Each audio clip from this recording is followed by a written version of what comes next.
Film akan dimulai dengan memperlihatkan suasana jalanan yang mencekam karena adanya perampokan pada sebuah bank. Banyak media yang ingin meliput kejadian perampokan tersebut dan juga puluhan polisi yang siap untuk menyelamatkan para sandera serta melumpuhkan para perampok tersebut. Namun, karena banyaknya jumlah sandera dengan situasi yang tidak memungkinkan untuk para polisi masuk ke dalam bank tersebut, polisi terpaksa memenuhi permintaan para perampok itu dengan menyiapkan kendaraan dan juga memblokir jalan pelarian mereka menuju ke bandara.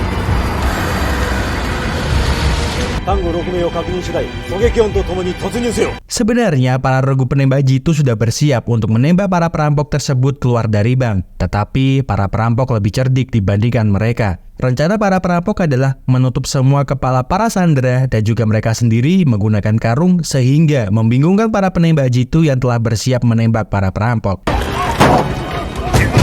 Selain cerdik, para perampok tersebut juga sangat kejam karena setelah mereka menaiki mobil permintaan mereka, para perampok-perampok itu menembaki semua sandera yang ada di sana kecuali seorang sandera wanita yang masih dibawa oleh mereka. Sementara di tempat yang lainnya, beberapa pasukan khusus non-pemerintah ditugaskan khusus untuk menangani para perampok itu karena polisi dianggap telah gagal menghentikan mereka. Jadi tugas khusus otoritas ini dipercayakan oleh orang-orang ini.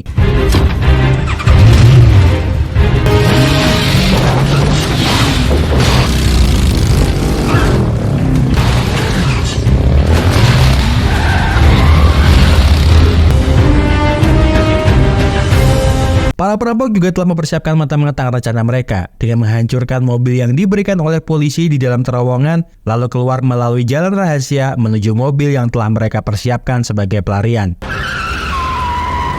Tetapi ketika salah seorang perampok akan menembak sandera yang telah mereka bawa, sebuah tembakan mengenai tepat kepalanya dan sebuah truk kontainer besar menabrak salah satu mobil perampok untuk menghentikan mobil pelarian para perampok yang lainnya.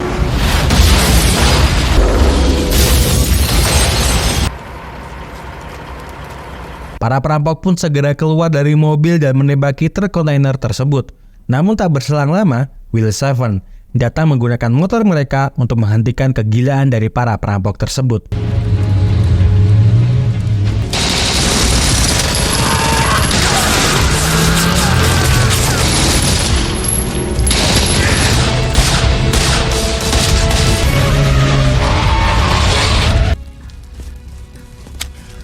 Bukannya menyerah kepada Will Seven, sisa-sisa para perampok yang masih hidup malah berusaha untuk menembaki mereka.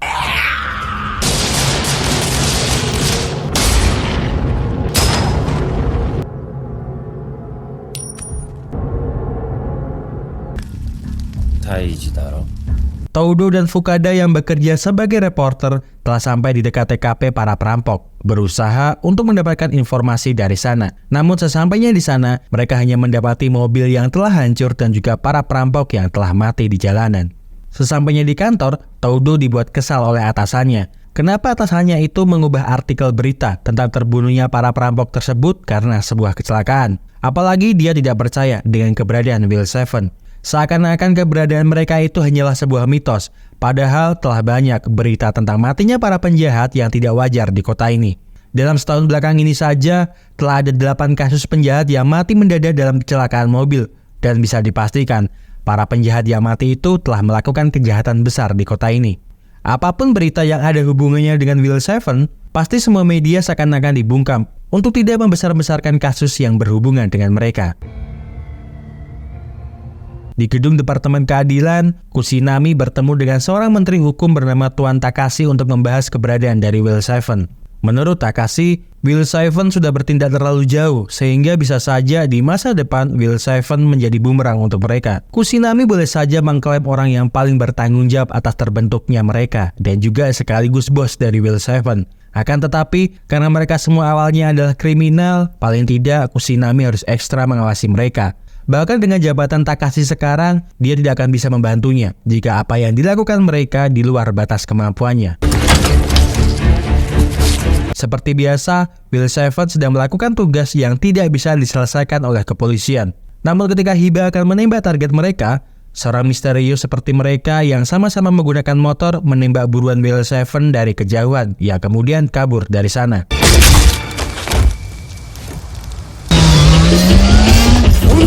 Hiba berusaha mengejar pemotor misterius tersebut karena bukan hanya kali ini saja orang tersebut mencampuri urusan mereka. Namun sekencang apapun dia berusaha mengejar pemotor misterius tersebut, dia kehilangan jejaknya yang kemudian menuju bar hanya untuk sekedar minum-minum.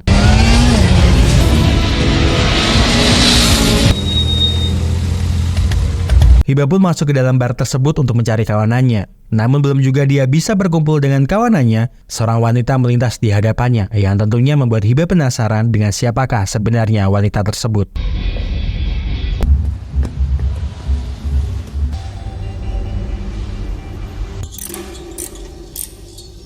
Di markas milik WL7, Kusinami yang penasaran dengan pemotor misterius tersebut juga tidak bisa mencari petunjuk tentang siapa sebenarnya dia. Karena orang tersebut telah menembak mati 4 anggota M108 ketika WL7 sedang melakukan pekerjaan mereka. Namun nampaknya para anggota WL7 tidak terlalu peduli dengan hal tersebut. Karena yang terpenting bagi mereka, orang tersebut telah menyelesaikan tugas kotor mereka. WL7 merupakan pasukan unit khusus yang bekerja di luar pemerintah. Dan kesemua anggotanya merupakan narapidana kejahatan berat. Pemerintah tidak peduli meskipun mereka harus mati saat menjalankan perintah, karena semenjak awal pemerintah menganggap mereka adalah sampah masyarakat. Meskipun Kusinami bekerja sebagai kepala inspektur metro kepolisian. Para anggota WL7 terdiri dari Piro, pelaku pemboman beberapa wilayah di Jepang; Sekai, pelaku pembunuhan polisi yang tidak disengaja; Oyabun, seorang mantan bos Yakuza; BBQ, pelaku pembakaran beberapa tempat di Jepang; Sok, pelaku penipuan di dalam dunia digital; Hebopi, pelaku penembakan polisi yang sedang menilangnya; dan Hiba adalah seorang pembunuh. Mereka sebenarnya masih dikurung di dalam penjara, namun karena banyaknya kasus kejahatan berat yang menyulitkan pihak kepolisian, mereka lalu disatukan untuk menjalankan tugas yang sangat berbahaya. Ketika sedang asik bersanmori sendirian, Hiba tak sengaja melihat wanita yang dia jumpai di bar sedang berada di dalam sebuah bus, yang kemudian Hiba menghentikan bus tersebut agar wanita itu keluar dari sana.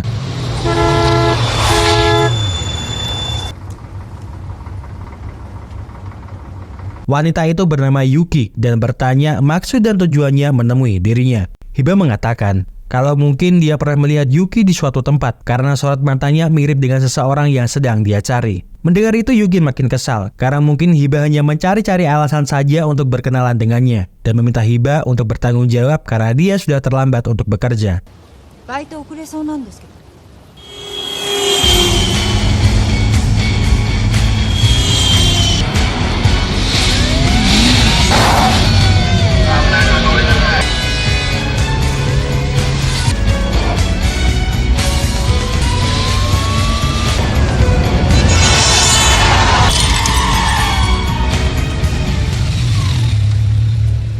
Yuki bekerja sebagai seorang pelayan di sebuah restoran. Dia terlihat sangat ramah dan cekatan dalam melayani para pelanggan yang makan di restoran tersebut. Hiba pun terlihat menunggu Yuki yang sedang bekerja sambil makan dan minum anggur yang banyak hingga membuat dia mabuk sampai Yuki pulang bekerja.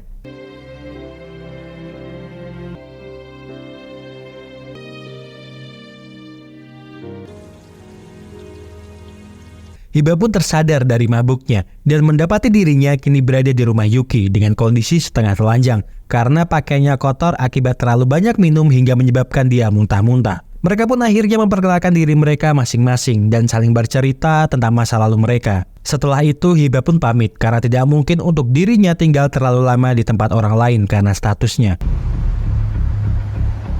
Takashi memanggil Kusinami di gedung Departemen Keamanan untuk memberitahunya tentang masalah serius yang sedang mengancam keselamatan negara Jepang. Sebuah virus super yang diam-diam dikembangkan oleh militer AS dan Departemen Kesehatan telah dicuri dari kapal farmasi Athena, hingga menyebabkan 15 awak kapal mati karena terkena virus super yang sangat mematikan tersebut. Kusinami lalu bertemu dengan Kiryu, kepala keamanan PSU, sebuah unit intelijen rahasia yang didirikan 12 tahun yang lalu.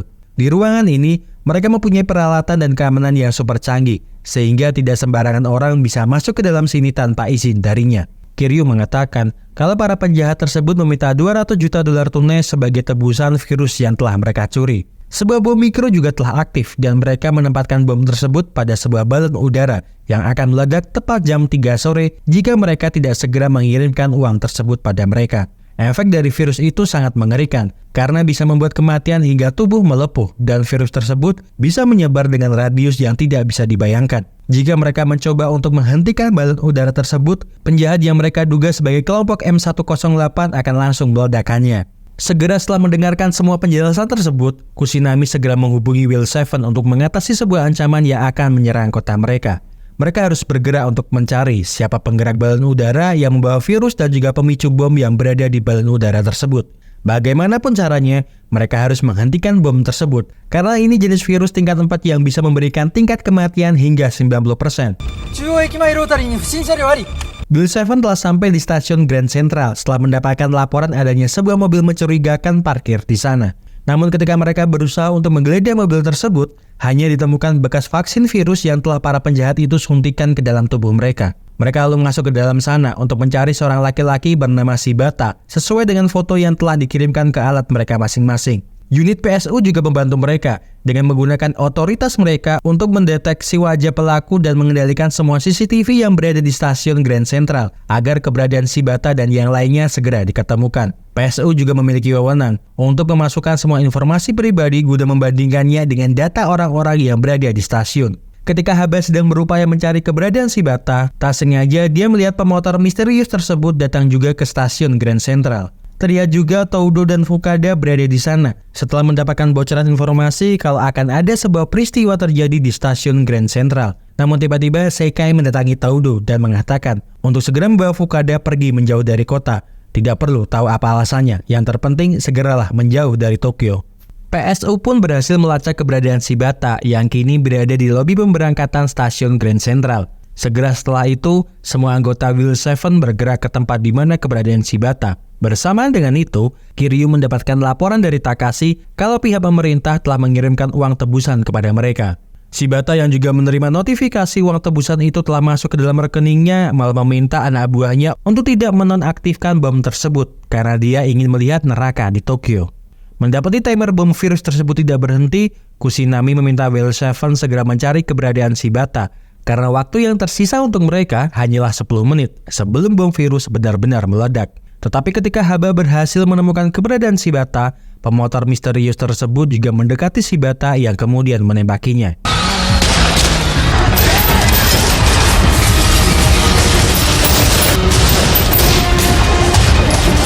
Haba sungguh tak menyangka kalau ternyata pemotor misterius itu adalah Yuki yang ternyata memang mempunyai dendam mendalam terhadap organisasi kejahatan M108 karena mereka telah membunuh semua keluarganya. Haba segera berlari menghentikan Yuki yang berusaha untuk membunuh Shibata, anggota dari M108.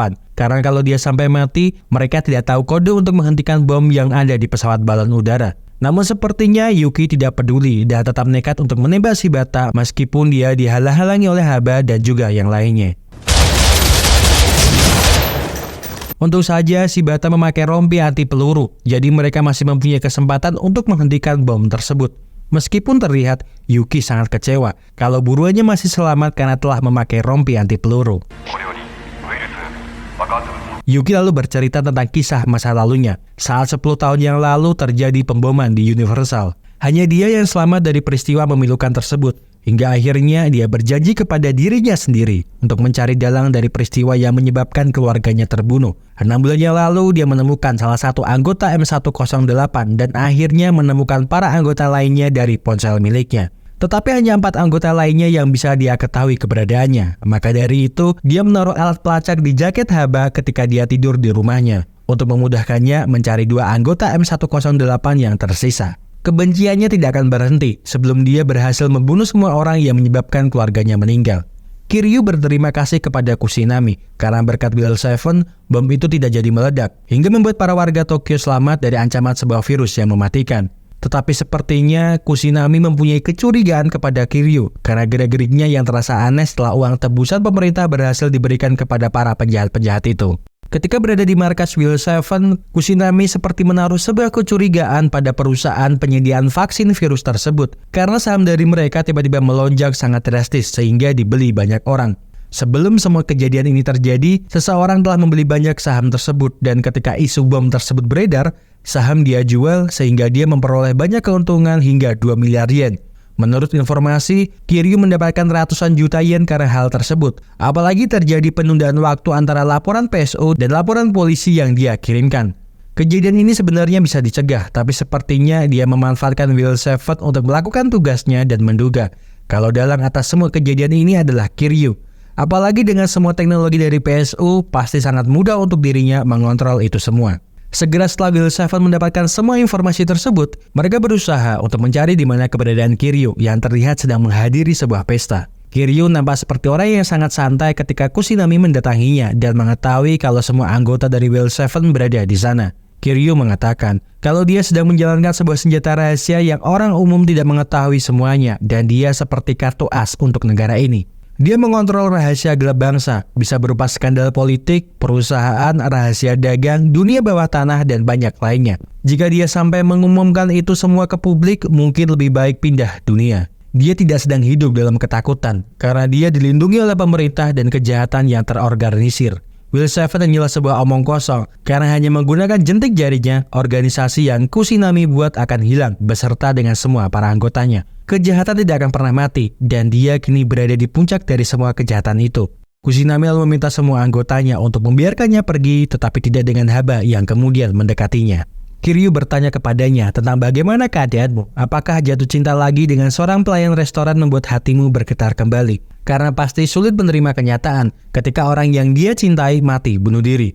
Setelah dia mati-matian berusaha untuk melindunginya dan menjalani hidup seperti mesin pembunuh. Mendengar itu jelas saja membuat Haba sangat marah, namun Seikai segera datang untuk menghentikannya.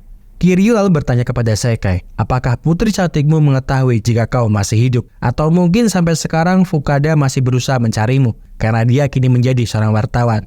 Kiryu mengetahui semua rahasia gelap dari para sampah-sampah seperti mereka, jadi jangan berharap bisa hidup tenang kalau mengusik ketenangannya. Ketika Kusinami berada di basement parkiran, dia dihentikan oleh beberapa orang yang ternyata adalah anak buah dari sang menteri pertahanan, yang kemudian mengatakan kepadanya kalau jangan pernah untuk mengusik Kiryu, karena dia adalah kotak Pandora negara ini.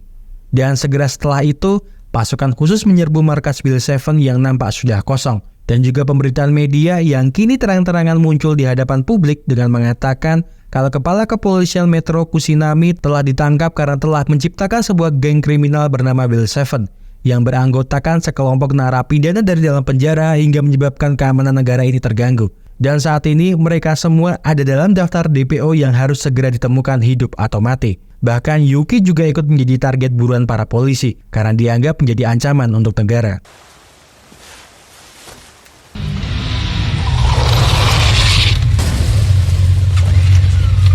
Setelah berhasil membawa Yuki ke tempat yang aman, Haba mengatakan kalau Yuki harus tetap hidup dengan melupakan balas dendamnya. Kebenciannya tidak akan berakhir, bahkan jika Yuki membunuh mereka semua. Apalagi orang yang dia lawan lebih besar dari organisasi gelap M108. Jadi dia meminta Yuki untuk tetap hidup selama mungkin di dunia ini. Fukada dan Toudo kini berada di gedung PSU untuk bertanya kepada Kiryu. Menurut Toudo, Will Seven itu adalah penjaga keamanan luar pemerintah. Tapi mengapa sekarang mereka dianggap penjahat yang paling berbahaya di negara ini? Sebagai pemimpin PSU, pasti Kiryu tahu mengapa semua ini bisa terjadi. Namun Kiryu merasa kalau itu tidak perlu dijawab dan meminta mereka berdua untuk segera pergi dari sana. Mendengar jawaban seperti itu malah membuat Toudo semakin curiga dengan apa yang sedang terjadi sekarang ini. Takashi bertanya kepada Kusinami, kemana perginya Will Seven karena saat ini mereka terlihat menuju ke arah timur laut. Kusinami lalu mengatakan kalau tujuan mereka adalah menyelesaikan tugas mereka, yaitu pergi ke PSU. Mendengar itu, Takashi lalu memberikan sebuah ponsel kepada Kusinami untuk segera menelepon bawahannya dan menghentikan kegilaan yang akan mereka lakukan. Tak berselang lama, Kusinami menelepon Will Seven dan mengatakan kalau pemimpin PSU Kiryu Keigo adalah satu-satunya orang yang mereka bunuh. Selain itu, kalian tidak boleh membunuh orang lain selain dirinya. Sepertinya, Takashi mulai percaya kepada Will Seven kalau mereka bisa membunuh satu hama demi ketenteraman Jepang. Maka dari itu, mereka berdua menyiapkan sebuah rencana agar persekongkolan mereka tidak diketahui oleh Kiryu.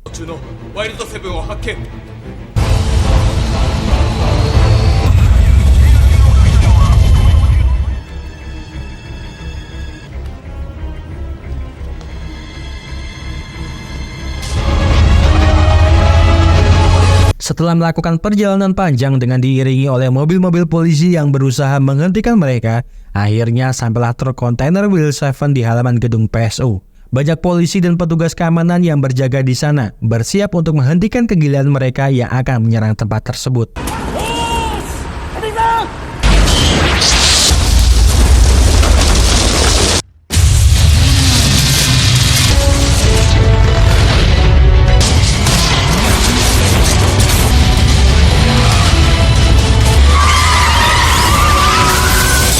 Dengan menggunakan motor mereka, ketujuh anggota Will Seven segera menuju ruangan inti PSU tempat keberadaan Kiryu. Kiryu sangat marah setelah mengetahui kalau Will Seven berhasil melewati penjagaan dan mulai merangsek naik ke atas. Dia lalu meminta para bawahannya untuk segera keluar dari ruangan tersebut karena dia sendirilah yang akan mengoperasikan semua peralatan yang ada di sana untuk menghentikan kegilaan Will Seven. Kiryu lalu berbicara lewat pengeras suara dan mengatakan kalau Fukada, anak Sekai, berada di lantai 3. Kiryu ternyata telah menyiapkan sebuah rencana dengan menculik Fukada dan Toudo ketika mereka berdua berada di gedung ini. Tentunya melihat putri dari kawanan mereka terancam membuat mereka semua memutuskan untuk kembali ke lantai 3 demi menyelamatkan putri Sekai, meskipun mereka tahu kalau itu adalah sebuah perangkap.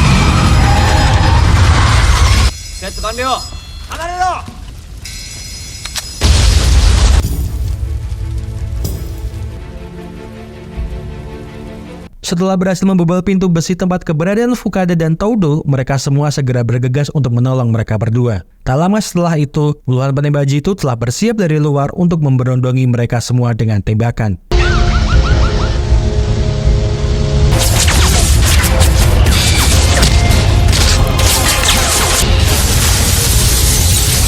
Mendapatkan berondongan tembakan dari pasukan tim SWAT yang memburu mereka, membuat mereka sangat bimbang karena mereka diperintahkan untuk tidak membunuh selain Kiryu. Sementara dengan kondisi yang cukup memprihatinkan akibat luka tembakan, Sekai menitipkan putrinya tersebut kepada Toudo dan memintanya untuk tidak kemana-mana karena tempat ini sangat aman untuk mereka berdua. Namun setelah keluar dari sana, Sekai pun harus mati akibat luka tembakan yang dia dapatkan. BBQ, Oyabun, dan Hebopi meminta mereka bertiga untuk segera meninggalkan lokasi itu. Sementara mereka akan tetap berada di sana untuk menahan para tim SWAT agar tidak mengejar mereka dan pastikan Kiryu terbunuh agar mereka bisa segera keluar dari tempat ini. Namun bagaimanapun usaha mereka dan perjuangan mereka untuk menahan tim SWAT dengan tidak membunuh mereka, itu terasa sangat sulit sekali, sehingga mau tidak mau mereka bertiga pun harus tertangkap oleh mereka. Shock dan Piryo kini bergantian untuk menahan para tim SWAT yang mengejar mereka dan meminta Haba untuk melanjutkan misi mereka untuk membunuh Kiryu.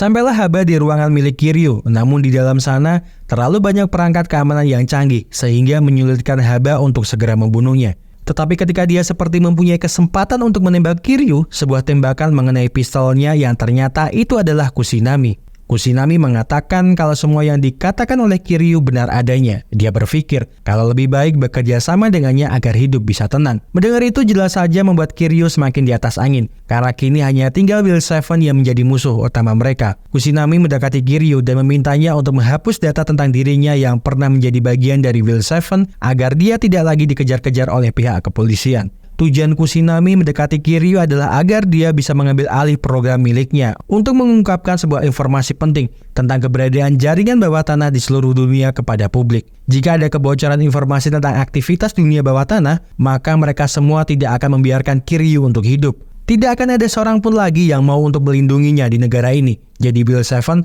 tidak perlu repot-repot mengotori tangan mereka dengan darahnya. Tak lama setelah itu, berita tentang tewasnya Kiryu menjadi berita hangat di media. Dia ditemukan tak bernyawa dalam kondisi yang mengenaskan dengan keadaan diikat penuh luka sayatan di tubuhnya. Fukada masih bingung dengan apa yang terjadi dengan dirinya ketika mereka berdua disekap. Fukada merasa kalau Will Seven benar-benar ada dan mereka datang untuk menyelamatkan mereka berdua. Fukada kini benar-benar bersemangat untuk mencari tahu siapa Will Seven sebenarnya. Namun Toudo mengatakan kalau yang telah menyelamatkanmu adalah tim SWAT dan keberadaan Will Seven adalah fiksi. Kini dia tidak akan lagi mencari keberadaan mereka, meskipun Fukada kini semakin bersemangat untuk mencari fakta keberadaan mereka. Dan sebelum film berakhir, terlihat Haba berada di tanah pemakaman untuk mendoakan kepergian Sekai selama-lamanya.